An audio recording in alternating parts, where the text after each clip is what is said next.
Okay, Assalamualaikum warahmatullahi wabarakatuh. So last week we have started with the special drive, which is basically two videos on the switch reluctant motor. Actually, before that, we need to look into the brushless DC motor. So today I'm going to share with you on the brushless DC motor. So previously we have discussed the normal DC motor which come with the brushes, isn't it? Because that brushes will connect. I mean, will touch the rotor, and that we will actually create a EM wave. Sorry, the back EMF, and that will rotate the rotor. So however, that brush types of motor has a lot of problems in terms of maintenance, because the brush itself can be deteriorated over the times. So the lifespan of a DC motor is less, and then you have to do a lot of maintenance. Okay, so they invent this brushless DC motor to replace the brush version of the motor, the conventional DC motor. So they invent this brushless DC motor. So it is an electronically commuted DC motor which does not have commutated commutated DC motor which does not have brushes. It is actually commutated by power switches instead of a physical brush. It is commutated by power switches, and it is widely used in applications including appliances, automotive, aerospace, consumer, medical, automated industrial equipment, and instrumentation. So if you compare with the brush DC motor or an induction motor, the brushless DC motor, or well known as a BLDC motor, has many advantages. So here there are 6 advantages. The first one is high efficiency and reliability, whereby the BLDC, the brushless DC motor, do not have brushes, meaning that they are more reliable and have life expectancies of over 10,000 hours. So this results in fewer instances of replacement or repair and less overall downtime.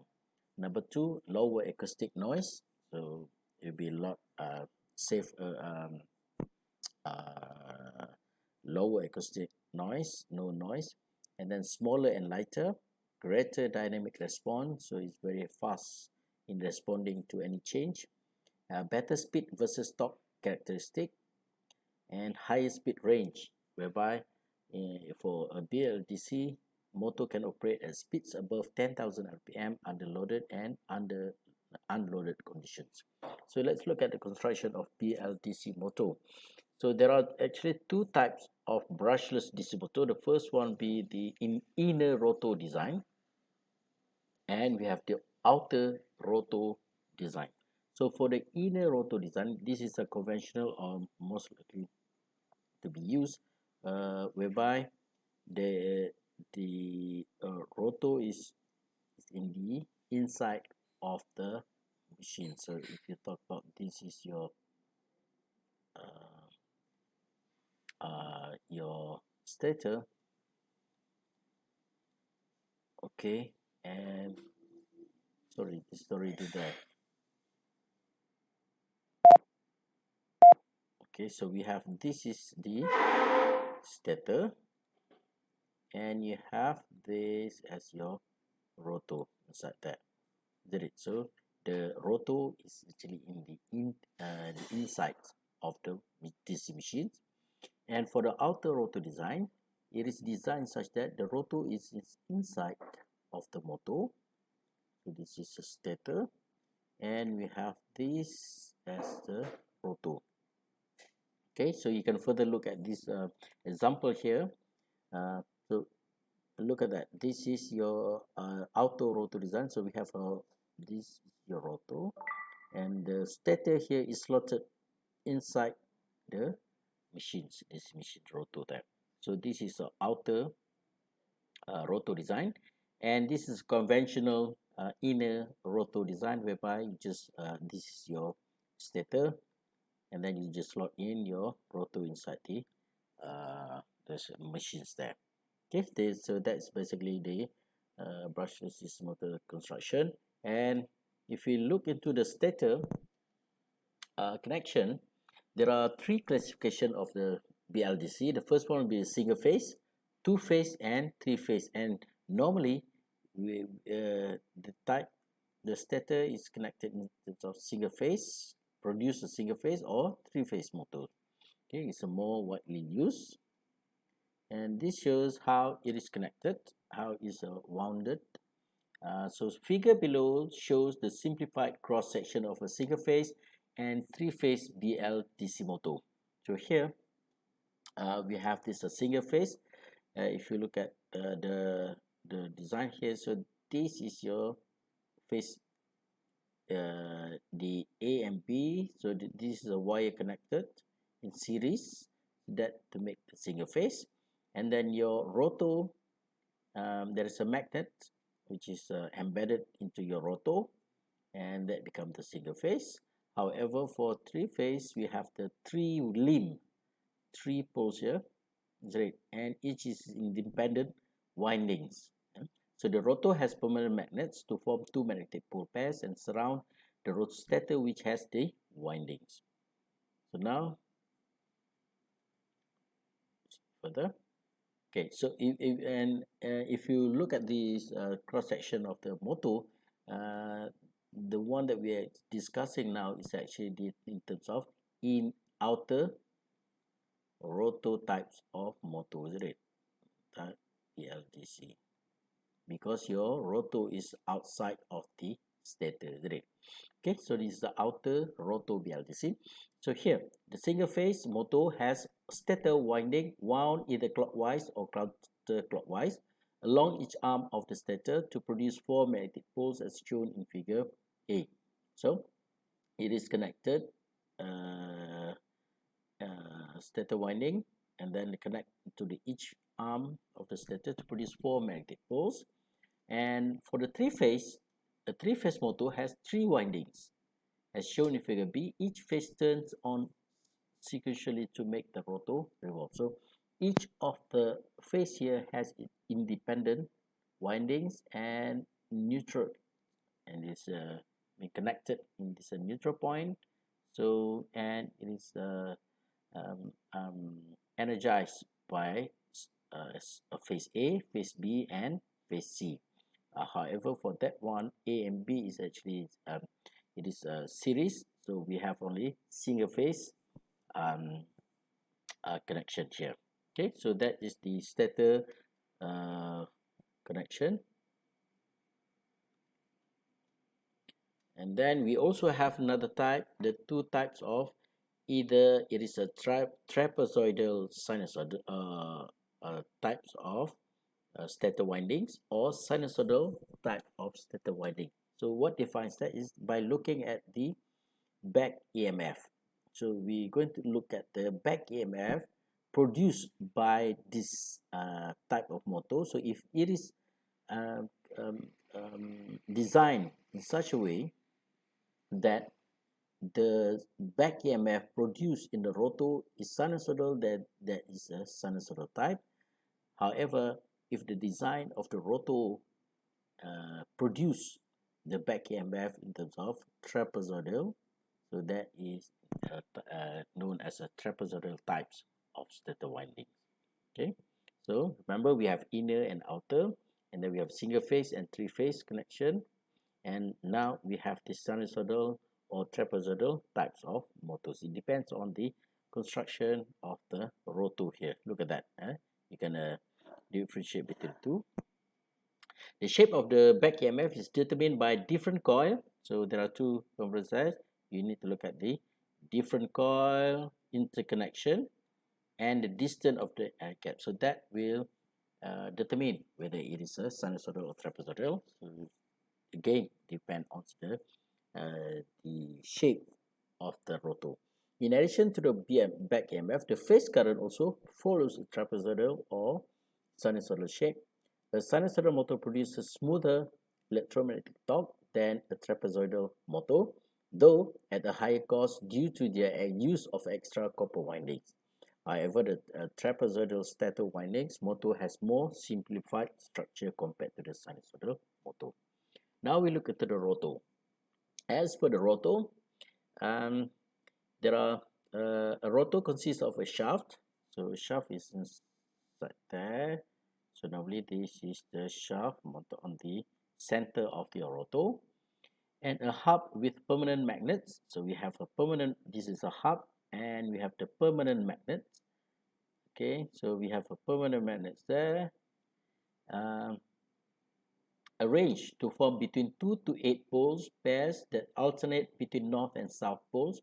Figure below shows cross section of 3 kinds of magnets arrangement. There are another 3 kinds of magnet arrangement. So it can be the surface mounted, whereby you just mount the permanent magnet on the roto in that manner, and then you can embed it. You can embed it the magnets inside the roto, or you can slot in or insert into the roto by that connection. Okay, so there are 3 types of roto: surface mounted, embedded, and inserted.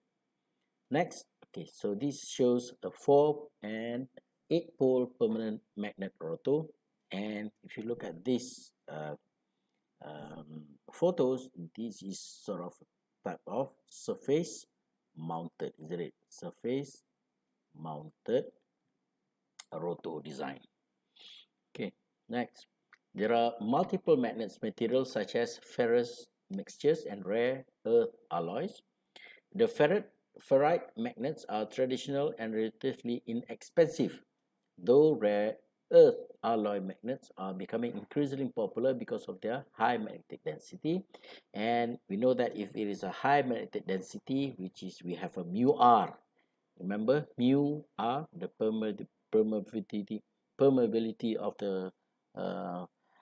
the material is very high, then you can have a higher density that helps to shrink the rotos while maintaining high relative torque when compared to similar ferrite magnets.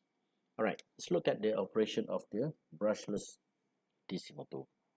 So we have, if you look at this construction again, we have Hall sensors here.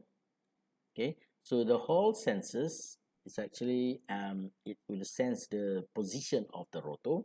So the Hall sensors embedded into the stator on the non-driving end of the motor. So this embedded construction is complex process because any misalignment with respect to rotor magnet will generate an error in determination of rotor positions. So Hall sensors sense the position of the coil. So it actually sense the position of the coils. Number 2, the decoder circuit turns appropriate switches on and off. Remember, you have this connection to the stator. So the decoder circuit turns appropriate switches on and off. So the voltage through the specific coils turn the motor.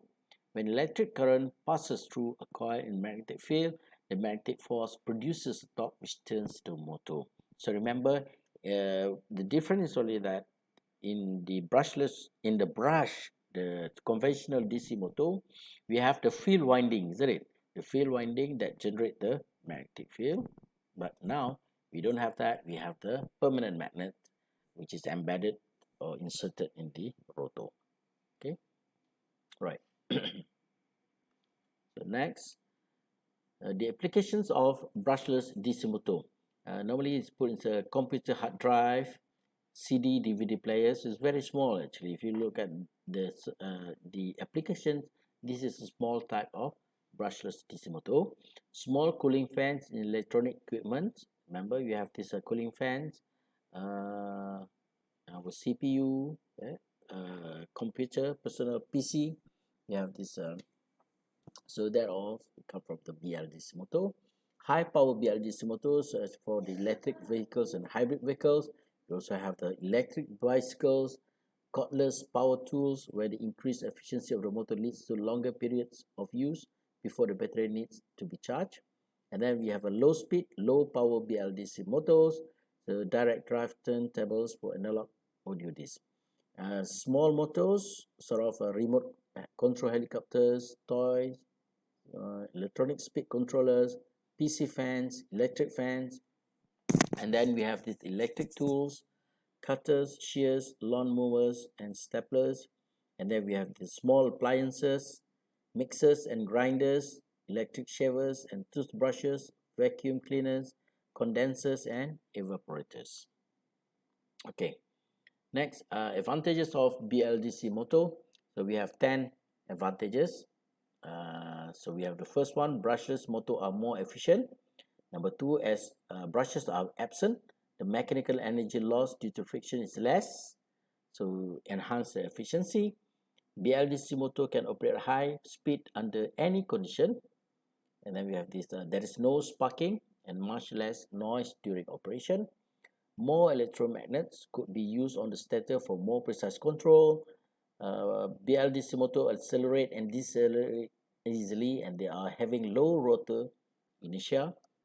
Number 7, it is high performance motor that provides a large torque per cubic inch over a vast speed range. And number 8, a BLDC motor do not have brushes, which make it more reliable, high life expenses, just like number 1 there, and maintenance free operation.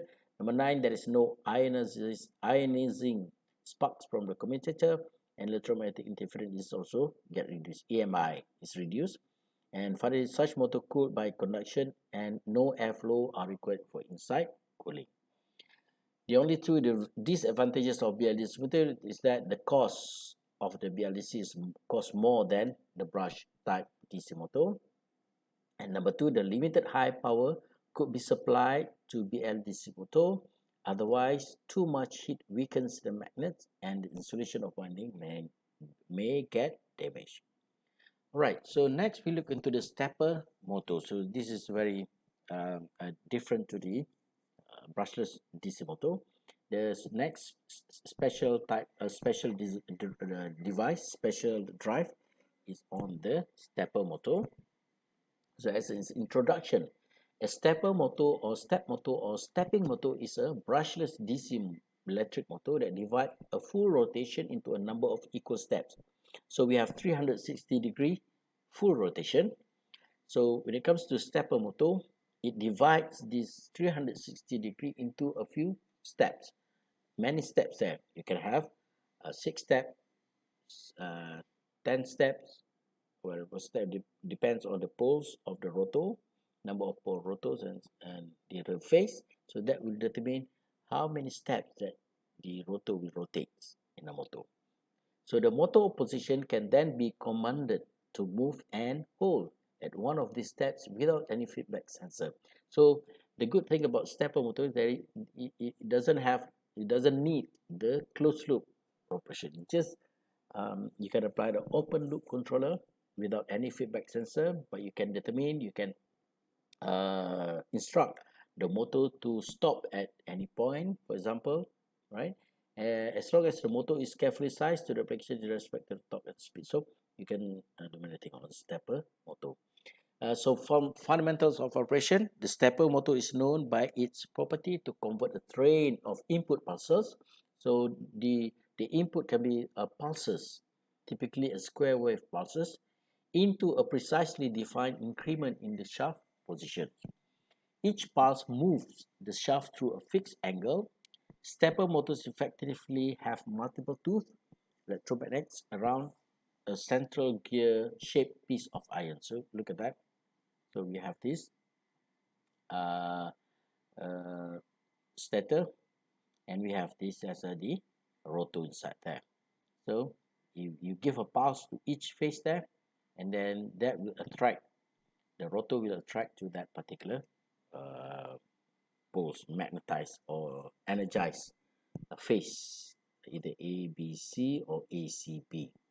Okay, so the electromagnets are energized by an external driver circuit or a microcontroller. To make the motor shaft turn fast, one electromagnet is given power.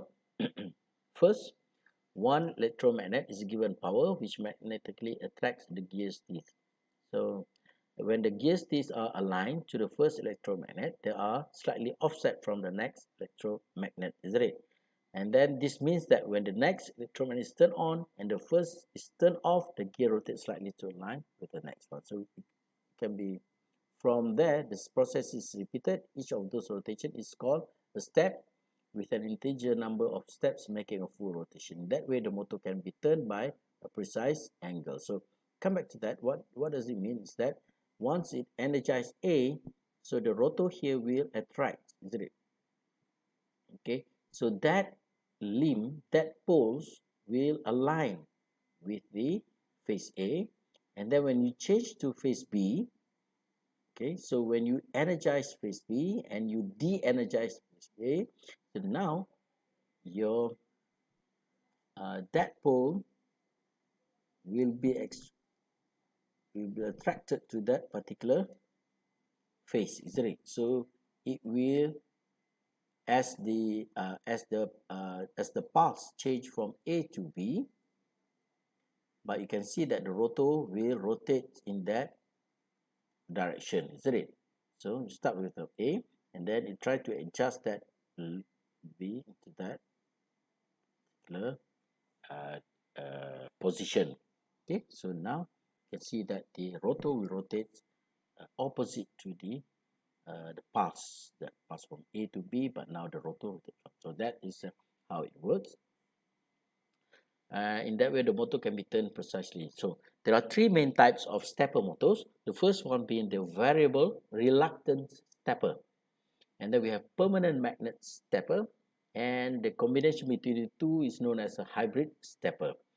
Right. So we look at the variable reluctant motor have a plain iron motor. Remember, it is a plain iron motor. It is not a magnet. It doesn't make from the magnets. There is no magnet embedded into the rotor.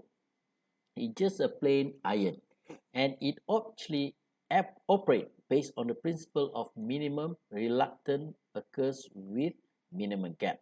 So rather than using the attraction and repulsion of the magnets, now it actually work based on the minimum reluctance. Remember, R reluctance.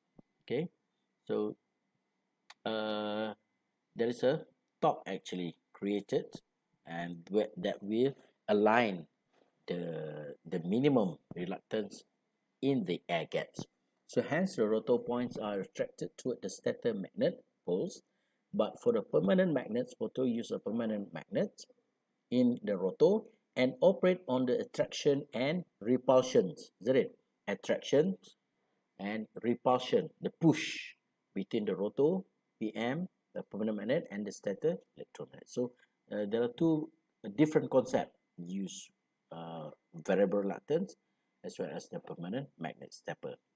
Okay, so one variable reluctance, as the name implies, it is based on the reluctance across the minimum gap, the gap. But for the permanent magnet, it is more on the attraction or repulsion between the rotor and the stator. Okay, so next, let's look at the variable reluctant motors. So a simplified diagram of a 30-degree per step variable reluctance stepping motor is shown in figure below. So now we have how many poles is there? If you look at that, if you look at the rotor, we have 4 rotors, 4 poles, 4 number of poles. And if you look at the face, we have A, B, and C. So there are 3 faces, and therefore you can calculate the angle of movement of each of that movement of the rotor, isn't it? So you can use that 360 degree. So divide by rotor teeth is a 4, and then you have multiplied by 3, isn't it? 4 multiplied by 3, so 360 degree divided by 12, therefore you have 30 degrees. So if you look at the rotor now, it moves with 30 degree each time you change the face energize the windings, then the rotor will move for 30 degree. Okay, 30 degree. And that's why we these step angles there. The stator is made from a stack of steel lamination and has 6 equally spaced projecting poles or teeth, each carrying a separate coil. The rotor, which may be solid or laminated, has 4 projecting teeth of the same width as the rotor. So it has the same width with the rotor. And remember, for variable reluctance, this is iron. Okay, there is no magnet attached to your rotor. Okay, sorry.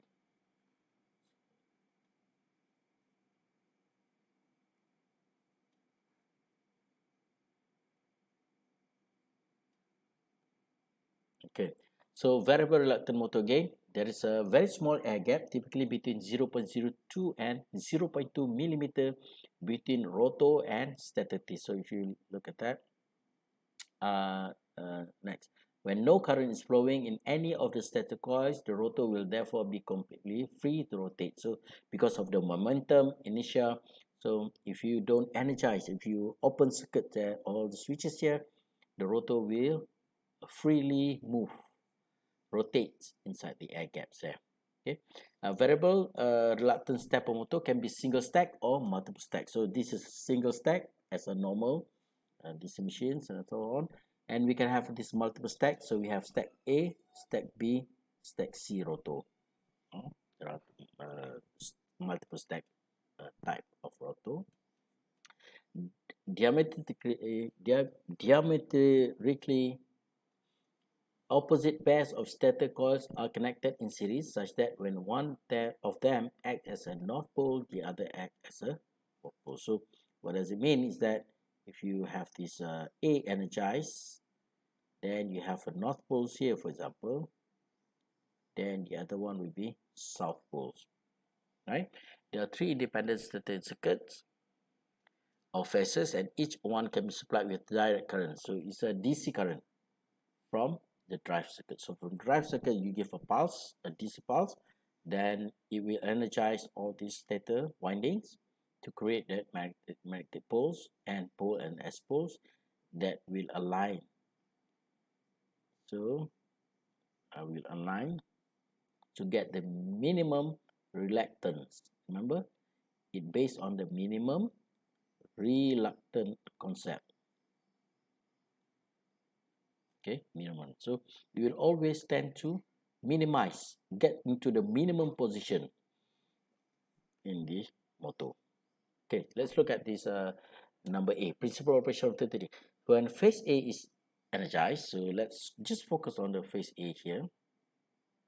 Okay, indicated by the thick line, a magnetic field with its axis along the stator poles of phase A is created. So the rotor is therefore attracted into a position where the pair of rotor poles distinguished by the marker arrow line up with the field in line with the A pole as shown figure. So it always tends to minimize the reluctance. So the rotor turn will automatically turn and find the to minimize the reluctance across that lip there.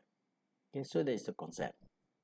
All right, now next for B, when phase A is switched off, so we switch off that, just now we have a phase A, so we switch off that phase A, and then we energize phase B. So we start to energize phase B, right? So we can see that, look at that, these poles will be attracted or will be aligned with phase B, isn't it? And that's why your rotor now rotates in that direction anti-clockwise, okay, and therefore now you have a minimum reluctance across that phase B.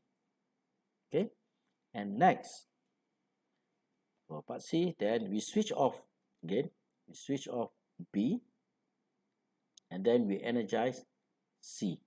So therefore you see that this pole here, rotor here, will be aligned with that,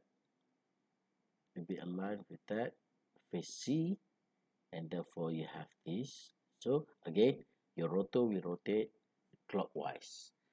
So you can see that as you move A, B, C, A, right? If you move your winding, you energize the winding following A, B, C, A, you're going to see that your rotor rotates in clockwise direction. But if you operate with this connection, ACBA, which means you start with A, then you go C, B, and A, you're going to see that your rotor will rotate anti-clockwise, the other direction. Okay, clockwise. So by repetitively switching on the stator phases in the sequence A, B, C, A, the rotor will rotate clockwise in 30-degree steps, while if the sequence is ACBA, it will rotate anti-clockwise. This mode of operation known as one phase on, and is the simplest way of making the motor step. So next, let's look at the permanent magnet stepper motor. So as the name implies, a rotor is made of permanent magnet, definitely. So the rotor is made of a permanent magnet, high retentivity steel, and is cylindrical in shape. Normally it's cylindrical in shape. So this is your rotor here. Right? The permanent has a stator construction similar to that of the single stack variable reluctance, just like that we have the single stack variable reluctance just now. Concentrating windings on the diametrically opposite poles are connected in series to form a two-phase, just like the variable reluctance just now. It has higher inertia and therefore lower acceleration than variable stepper motors. The permanent magnet stepper motor produces more torque than the variable reluctance stepper. So that is it. And then we have two-phase stepper motors. There are two basic winding arrangements for the electromagnetic coils in two-phase stepper motor. One is known as a unipolar and the other one is known as a bipolar. So let's look at how is it. So as for the unipolar stepper motor, it has one winding with center tap per phase. So each section of winding is switched on for each direction of magnetic field. And then since in this arrangement, a magnetic pole can be reversed without switching the direction of current, this commutation circuit can be made very simple, such as only a single transistor can work for each winding. And again, for unipolar motors, we have this unipolar stepper motor coils, typically given a phase. The center tap of each winding is made common, giving 3 leads per phase and 6 leads for a typical two-phase motor. Often, these two-phase commons are internally joined, so the motor has only 5 leads. A microcontroller or stepper motor controller can be used to activate the drive transistor in the right order, and this ease of operation makes unipolar motors popular with hobbyists. They are probably the cheapest way to get precise angular movements. Bipolar motors have a single winding per phase, and the current in the winding needs to be reversed in order to reverse magnetic poles, so the driving circuit must be more complicated, typically with a H-bridge arrangement, just like what we have here. It's a H-bridge connection. There are several of the shaft driver chips available to be visible. So this is sort of a circuits that will energize the bipolar motors. So you can go, if you look at this phase winding, the current can flow into that direction, produce a plus minus, and if you trigger the other diagonal switches, so the voltage will or the current will flow through T3 and then give a different polarity to your motor here. So that's why it's a bipolar motor. Last but not least, we have these advantages of the stepper motor. In terms of positioning, since stepper move in precise repeatable steps, they excel in application requiring precise positioning such as 3D printers, computer numerics control, camera platforms, and XY plotters. Some disk drives also use stepper motors to position the read-write head And we have the speed control, which is precise increments of movement, also allow for excellent control of rotational speed for process automation and robotics. And then we have a low speed torque. Normal DC motor don't have very much torque at low speeds. A stepper motor has maximum torque at low speed, so they are good choice for applications requiring low speed with high precision. Okay. And disadvantages of stepper motor: low efficiency. Unlike DC motor, stepper motor current consumption is independent of load. They draw the most current when they are doing no work at all. So if there is a no load, but still it has a draw a lot of current. Because of that, they tend to run hot. Limited high speed torque. In general, stepper motors have less torque at high speeds than at low speeds. Some steppers are optimized for better high speed performance, but they are need to be paired with an appropriate driver to achieve that performance. And finally, no feedback. Unlike servo motors, most steppers do not have integral feedback position, although great precision can be achieved running open loop. Limit switches or home detectors are typically required for safety and or establish a reference position. So in summary, the construction of stepping motors is simple. The only moving part being the rotor, which has no windings, commutator or brushes. So they are therefore robust and reliable. The rotor is held at its step position solely by the action of the magnetic flux between stator and rotor.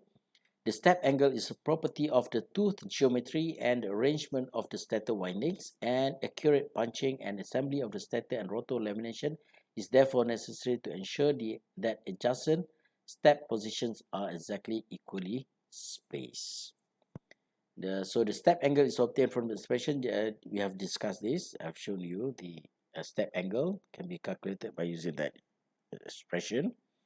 And the variable reluctance motor, as discussed in the previous section, has 4 rotor teeth, 3 stator phase windings, and the step angle is therefore 30 degrees, as already shown.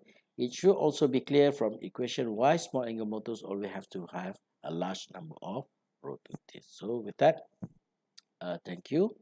That's it for the stator, the brushless DC motor, as well as the stepper motor. And there will be a more video on that, inshallah. Assalamualaikum warahmatullahi wabarakatuh.